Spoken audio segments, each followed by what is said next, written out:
position, 66 points.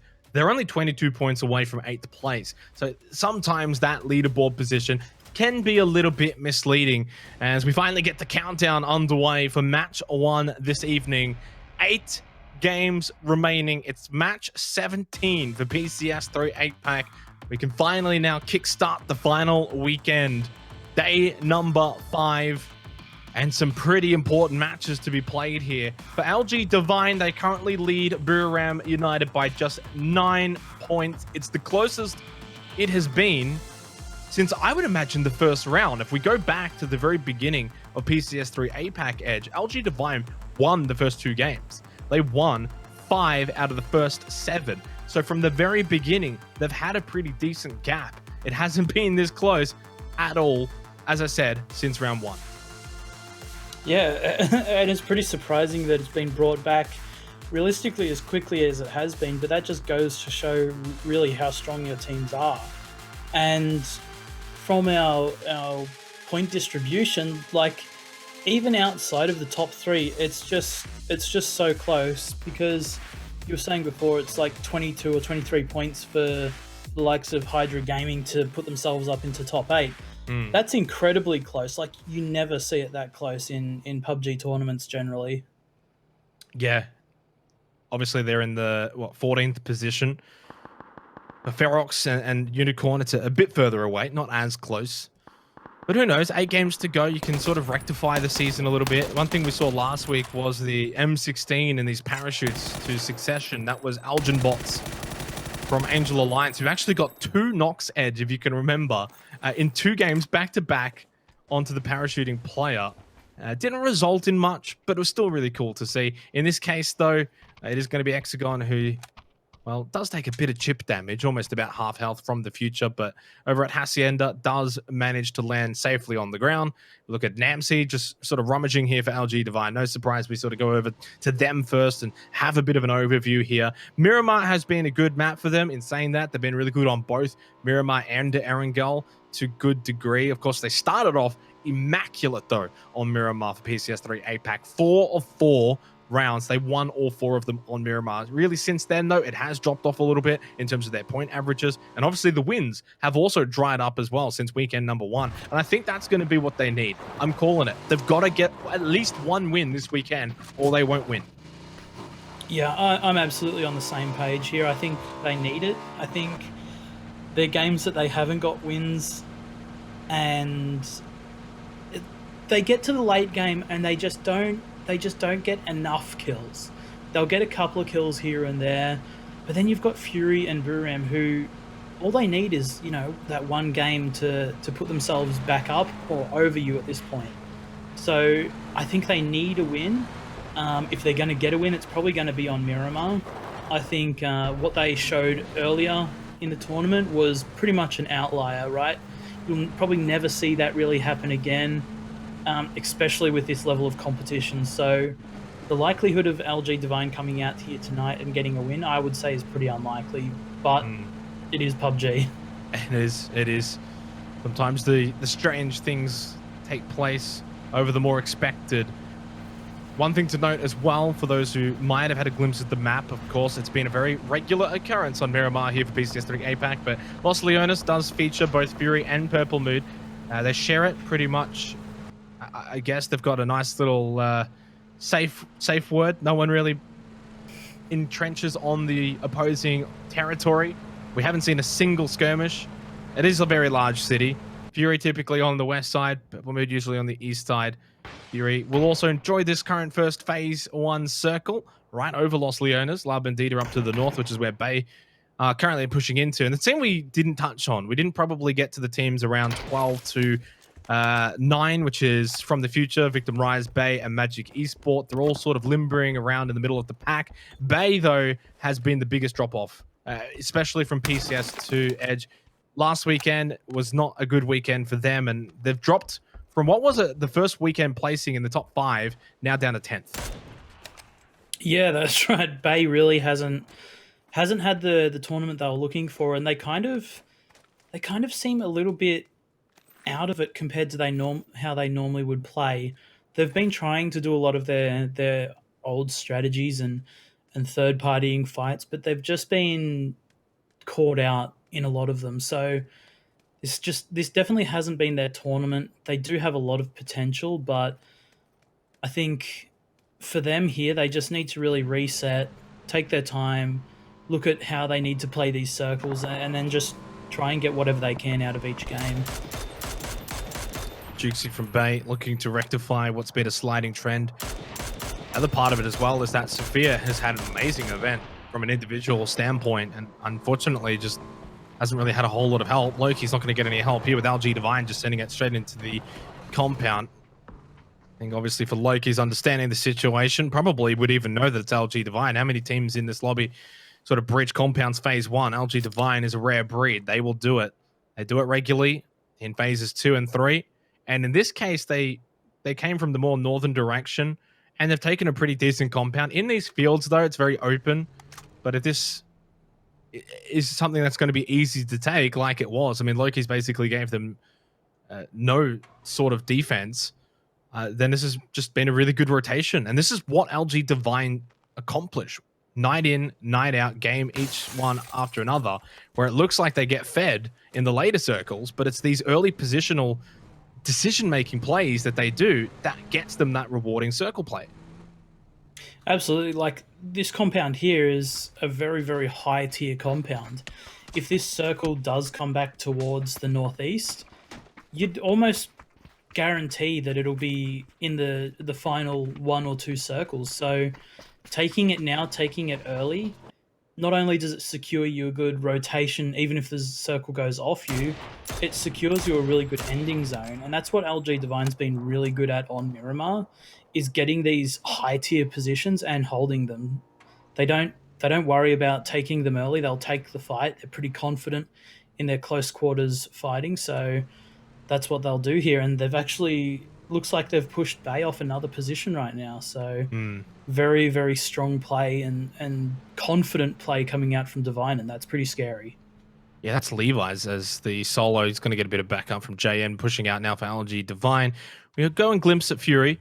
Third place at the moment, 21 points behind LG Divine.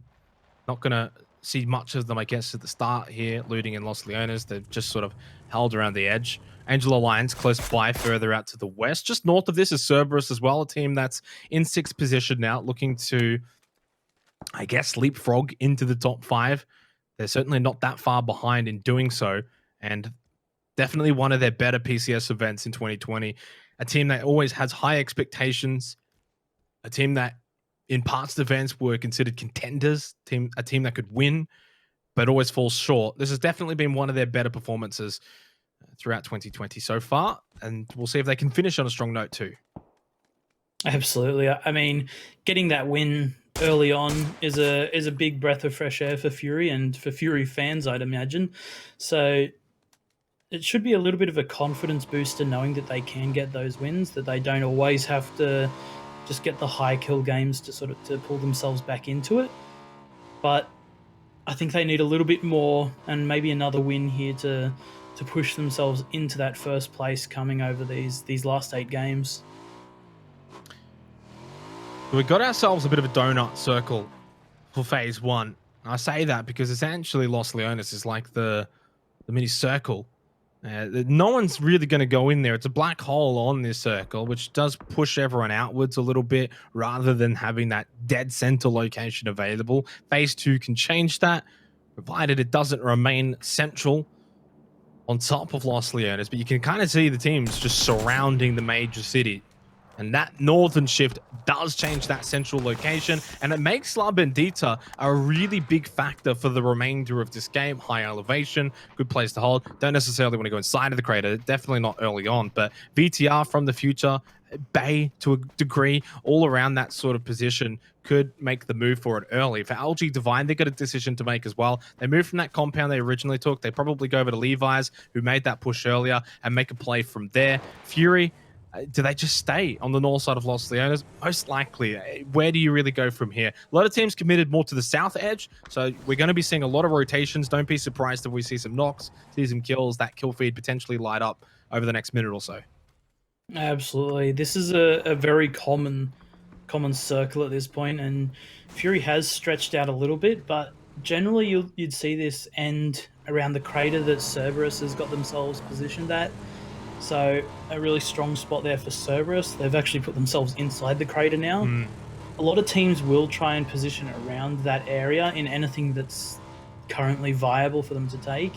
And Fury's got a very nice split. Also, Bay, LG Divine's got themselves that nice compound that they can work off as well. So I don't think we're going to see too much at the moment, but definitely after this circle, once, and I'm assuming it'll push off Los Leones, that's when it'll start to get very interesting. And LG Divine again. Continue to hunt down Bay like sheep. This time it's Sophia who has to run away. LG Divine are more than happy to use utility early on as well. Try and secure this early. They'll throw bodies at it if they need be. Bay going to go for the reinforcements. Neverhawk was already close. He is sort of just watching outside, looking for the run across from a player like Nam-C, for instance, or even Levi's, who tries to make their way over the long haul. Jun just watching that window, seeing if Sophia's going to try and peek it. J-End on the roof. So LG Divine not going for the immediate bridge might backfire because of the fact that now Bay has arrived. LG Divine don't have a foothold inside of the long building. Sophia's in there, could push out. Although Levi's just catches one off guard. That's Neferhor caught napping. Levi's with a bit of a flank. And because of that, now LG Divine have got the numbers. Yeah, I really thought that Bay's surround on the compound there was going to pay off in their favor. Oh but my it looks God. to be backfiring. J-End with a very nice knock with the flash onto Jukesy, and Sophia will actually need himself out there. MC could really just finish this off. Bay have been decimated by an absolute monster juggernaut in LG Divine, swept aside like the sheep they are. 4 kills. I think both of us thought that Bay played that all right, that LG Divine didn't capitalize on Sophia. It was a 4 versus 4. Levi's, though, had the key that unlocked that whole exchange, and from there, it was over.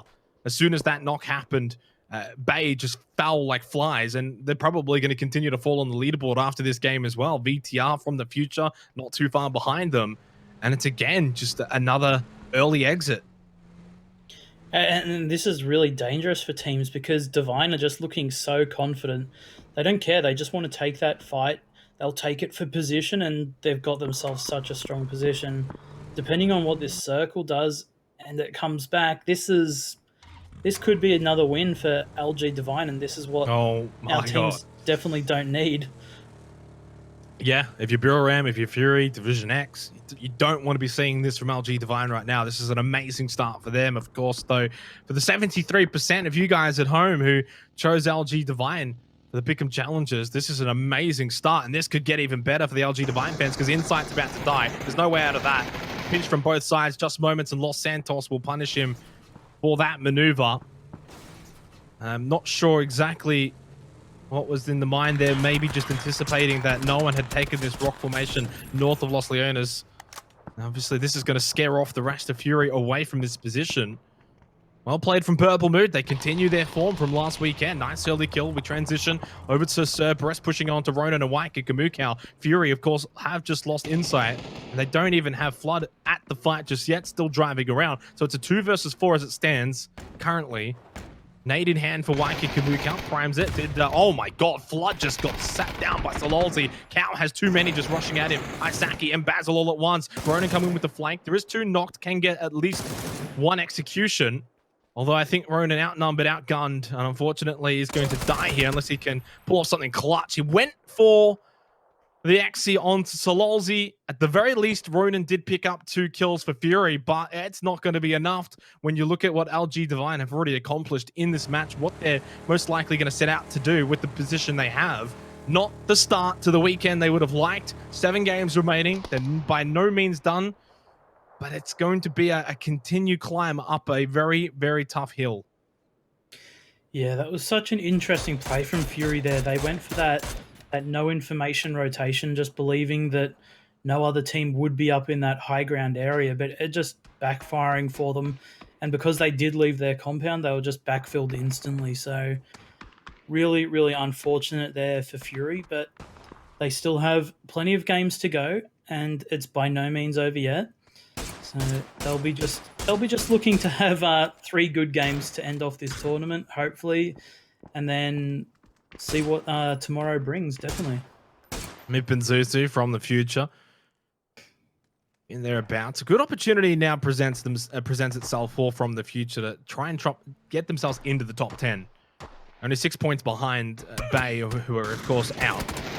They do have to leapfrog VTR though, and they've got to win this fight too. Rabbit will get the opening knock on Mip and Zuzu. Triple X just watching, holding that rock, now falls back, expecting the reinforcements to push up. The nades as well are successful. Not enough to get the knock though. Hexagon needs to punish here. Get a knock on a Mickey or two. To end Robo will get Rain. That's elsewhere. That's Hydra Gaming. Hexagon though is just going to have to find a different position. Triple X did heal after being taken very, very low. Nade. Thrown too far. Bounces away. But that's going to be much better with the gun in hand. Knock on the Rabbit. Successful from the future. Should be able to confirm at least one here. Mickey's still around in the area too, in the vicinity. Two and Robo has now pushed up as well. Hydra Gaming quite separated here, but from the future haven't got Mip and Zuzu, so in a sense they are separated themselves. This is a big one though. This could determine the entire fight. If Hexagon can get Mickey, vice versa, I think whoever wins this 1v1 could win the entire team fight. Hexagon though, unfortunately, does get surprised by Mickey, and now leaves Gypsy Danger at the Rockling for the retrade. He does get it successfully, so never mind. Short-lived advantage for Hydra Gaming, and 2N Robo's got a lot to deal with here. Simon coming in from the flanking position though to catch Triple X off guard. He does get knocked. Gypsy's now in a 1 versus 2. Yeah, this is such a double-ended fight here, because even winning this fight, as Hydra Gaming does do, they have realistically not much area to play with. They can play into that La Bandita area, but as soon as this next circle shift comes in, they're going to be completely out and in the open to all the teams on the edge of the crater. We do see Angel Alliance starting to drop. Miramar was their favoured map before this weekend, and doesn't seem to be doing so at the moment. Ferox pushing in off the edge of the blue. Not a great spot for the 2 remaining players, with all of Magic Esports surrounding them on their entry now. Does not look very good for Ferox on their opener for tonight either. It certainly does not. At least they've cracked 50 points though. Little victories, always nice victories. Magic Esport, VTR, going to make sure they don't get anything else from this. 1 kill. That's all it'll likely be. And of course, this blue though, I mean, VTR, Magic Esport, they're going to have to continue to run as well, forward ahead. Bryn's going to have a cheeky shot onto Tom K, but he lands that headshot. That could be actually an elimination, because that blue is pushing in. So this is quite a bit risky from Tom K, but he backs himself in and lands the shot onto Bryn. So it's all, we'll be able to get off at least one more first aid kit, but so far to run, so little chances of maneuvering it forward. So Ferox are going to be eliminated here pretty early on into the first match of the night, and just decides to try and Molotov himself, which he is successful. 12th for Team Ferox. Continues to go from bad to worse for them. This match, though, particularly, continues to go great for LG Divine. Beer Ram also in a good position, but Division X Gaming kind of been a sleeper so far. Edge, haven't spoken too much about them, but a really good compound. And I think towards the latter stages of this match, they're going to be in an even better position than, say, Beer Ram. Oh, for sure. You can almost expect this compound to be in even 2-3 circles from now. They should get themselves at least to that top 5 position just by holding their compound. But that's as long as no teams breach. And we've seen it before. We'll see it again. Oh my god. Divine might even possibly take that breach. So depending all on what this circle does, we're going to see a lot of teams make desperate moves. Desperate times call for desperate measures. Maximus bleeds out to Rocky Gyms. Apparently that 65 potential coming in handy as we shift over to phase number 5. Magic Esports is trying to hold on here in the fields. Very, very low. Klee pushing out. Unicorn Cyber getting involved. 2 kills, but 4 players alive. And Klee may be able to capitalize here on Tom K and Valix. No nade, no Molotov, and there's smokes remaining. Couple of flashes as well. But yeah, this phase 5 has definitely shifted on top of Division X Gaming, like we kind of predicted. LG Divine no longer in the best position. Bureau looking like they're going to make an early move. They've sent Nordra actually over to the compound directly for Division X's position. So they've already got one over there. Might just pop off later on. We'll get to it in a moment. Chibrit on the move, though, for Victim Rise over towards La Bendita, which Victim Rise are actually inside of the crater. And it's the Southwest, though, that's going to kick off any minute. LG Divine, Purple Mood, Unicorn, Magic Esport are all situated at this position. Bass 1301 is going to be able to avoid that. Los Santos is going to be knocked, in fact, by that blue. Unicorn are fragging out right now. LG Divine, though, trying to be the beneficiaries and snag a few kills for themselves. They've got 5. They had 4, of course, from that earlier wipe against Bay. 2 tap from LG Divine's Levi's. Successful onto boss sends. And what a way to start the weekend for the heavy favorites. Yeah, this is definitely a big confidence booster right now. They're hitting their shots, they're getting great positions, and they're just moving in forward. But Gen Foss might have something to say about it as he and Chibrit team up to take out Levi's, and it wasn't looking too great there for Jun either, trying to run it back into the compound. They maybe got a little bit cocky on their overextension there, but they do keep 3 alive now. They've still got that compound. We did only have 2 teams in the circle previously. We've sort of got a little bit more in now, and it's not looking too good for LG Divine as they're getting picked apart. I feel like this is going to be one. I could be going early here, but I think this could be one of those games where LG Divine get 6 to 8 kills, but they don't get placement points. And how many times do we see it play out for them? It seems to be the formality for LG Divine. Even in the games where they don't make it towards the end, they still find 6 to 8 kills. It's incredible how efficient they are in the early stages of these matches. This is what I was talking about before, though. Not too surprised that things haven't kicked off, because you can see sort of where Canaxi's position is. That's where Nordra originally pushed up to, and while Division X Gaming aren't really going to be able to see that position, so smart play from Buriram as they rotate up north. They can now play the compound against Division X Gaming from here. Hydra Gaming still got their duo around it. You can see there on the map on the north side.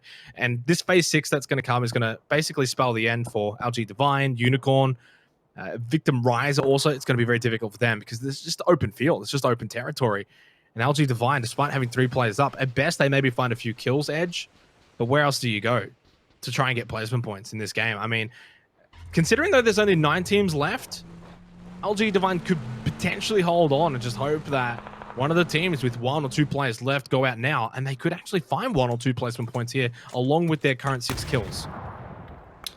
That's right. That's really best case scenario for them. They are making that play now. They've got a little bit of a bowl in front of them that they can play off. They just need to hope that they just avoid these nades from VTR. It will be pretty good. Do no damage to JN apparently, but they've got themselves a position now. So moving forward, they do have a decent spot. I think after this current zone, it will be very rough for them to play out of here.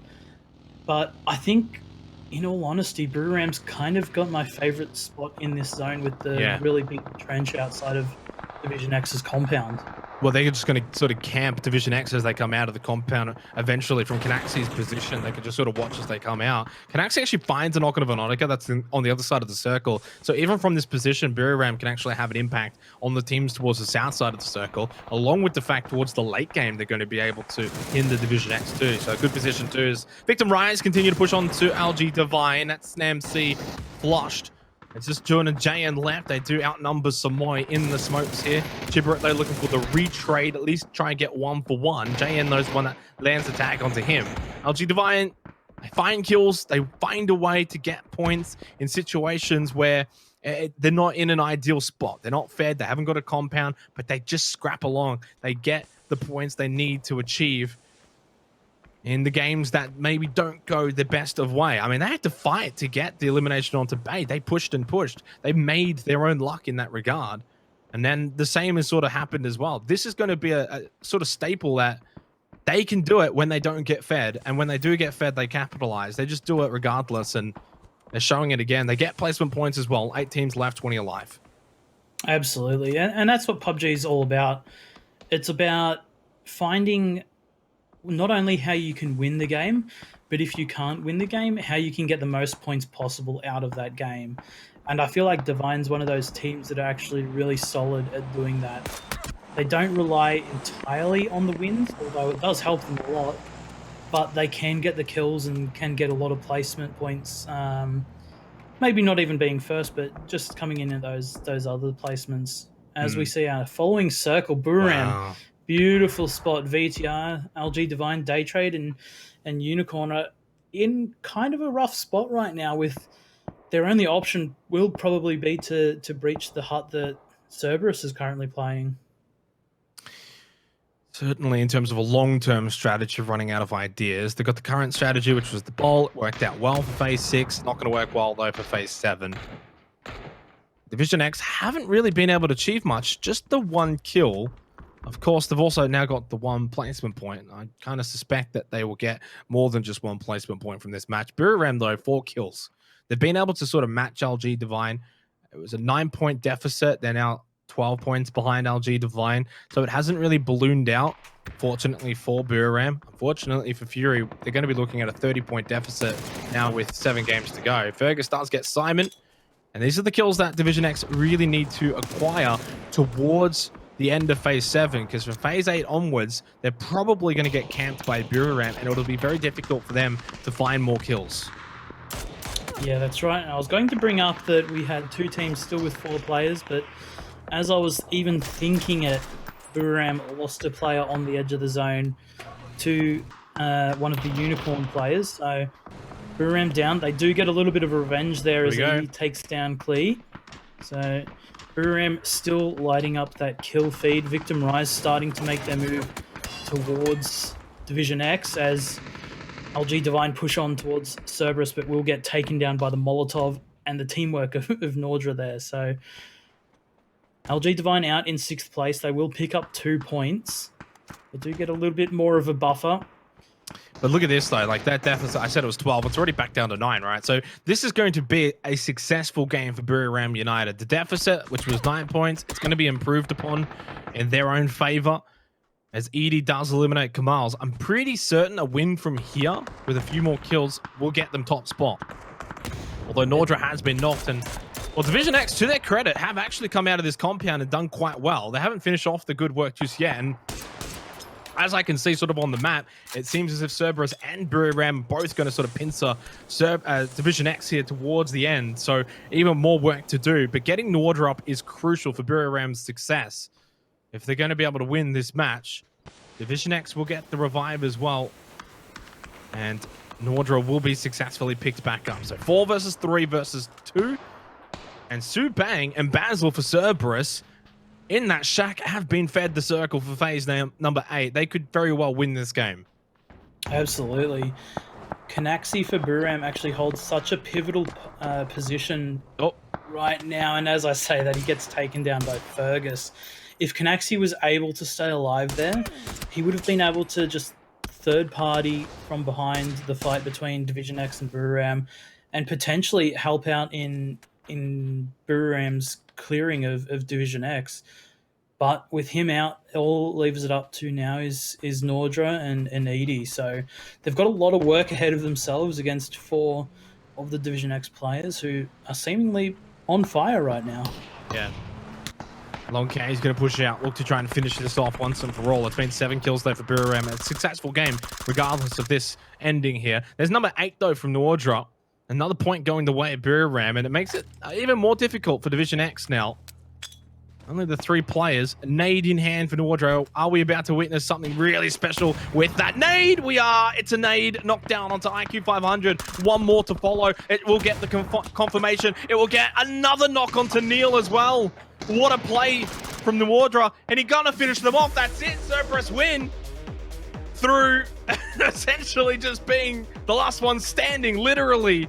Nordra, I don't think they got second. I think they ended up finishing 3rd.